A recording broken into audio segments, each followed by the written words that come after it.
भगवान श्री रामचंद्र जी की जय। बीच में थोड़ा ज़्यादा मतलब गैप हो गया है, इसलिए मैं कोशिश करूँगा कि दो दो दुआ कह के उन दिनों की पूर्ति कर दूँ।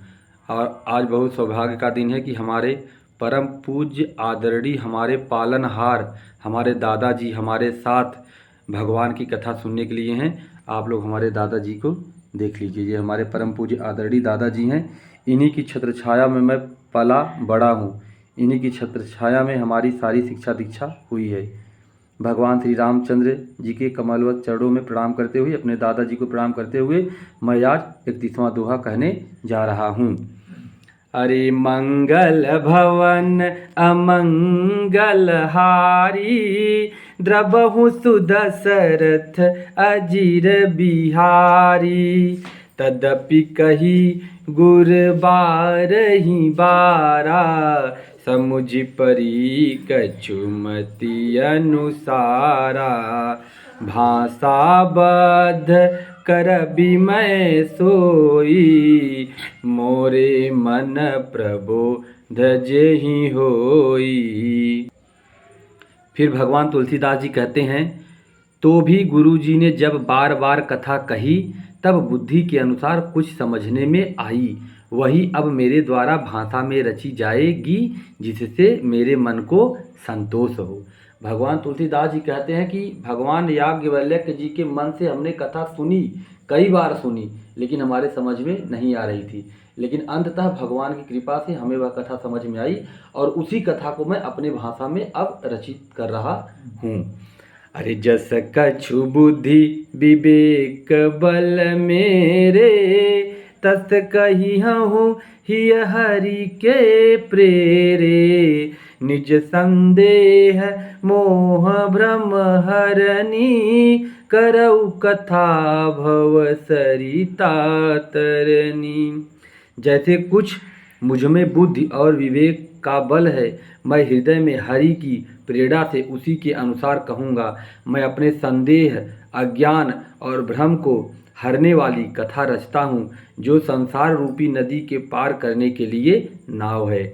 अरे बुद्ध विश्राम सकल जन रंजनी, राम कथा कलि कलुष विभंजनी।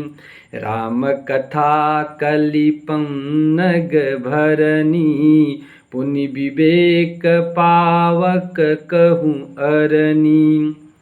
राम कथा पंडितों को विश्राम देने वाली, सब मनुष्यों को प्रसन्न करने वाली और कलयुग के पापों का नाश करने वाली है।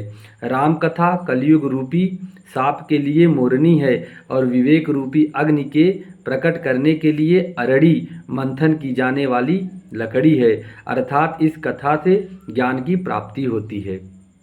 राम कथा कलि कामद गाई, सुजन सजीवनी मूरि सुहाई।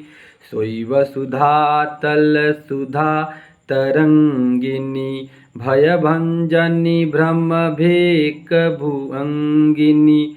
फिर प्रभु भगवान तुलसीदास जी कहते हैं, राम कथा कलयुग में सब मनोरथों को पूर्ण करने वाली कामधेनु गौ है। जैसे कामधेनु गाय आपके सभी मनोरथों को पूरा कर देती है, उसी प्रकार अगर आप राम कथा का श्रवण करते हैं या राम कथा कहते हैं, तो आपकी सारी मनोकामना पूर्ण हो जाएगी। और सज्जनों के लिए सुंदर संजीवनी जड़ी है। पृथ्वी पर यही अमृत की नदी है, जन्म मरण रूपी भय का नाश करने वाली और भ्रम रूपी मेढकों को खोने के लिए सर्पिणी है। असुर सेन सम नरक निकंदिनी, साधु विबुद्ध कुलहित गिरि नंदिनी।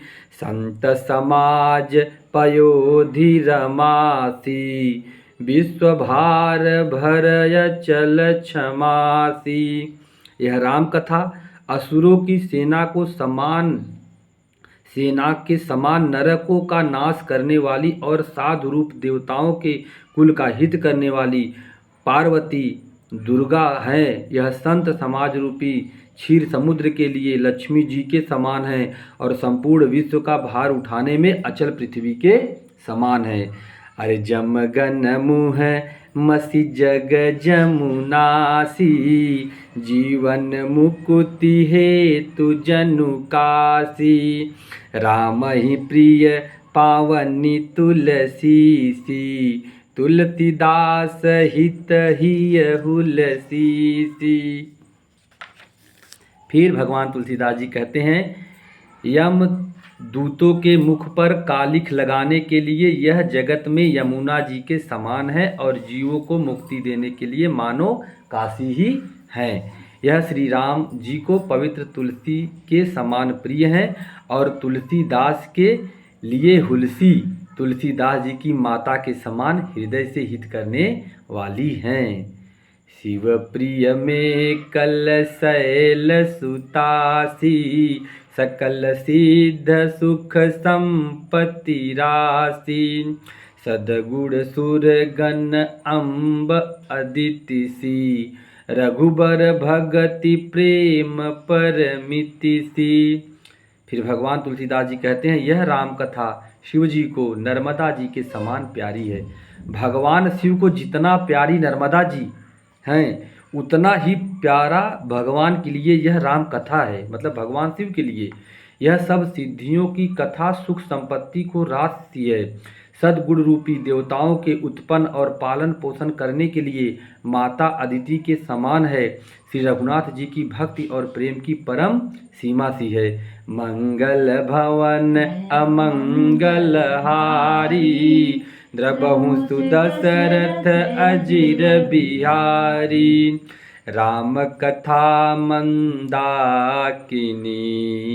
चित्रकूट चित चारु, तुलसीदास तुलसी सुभग स्नेह बन, सिय रघुबीर बिहारू।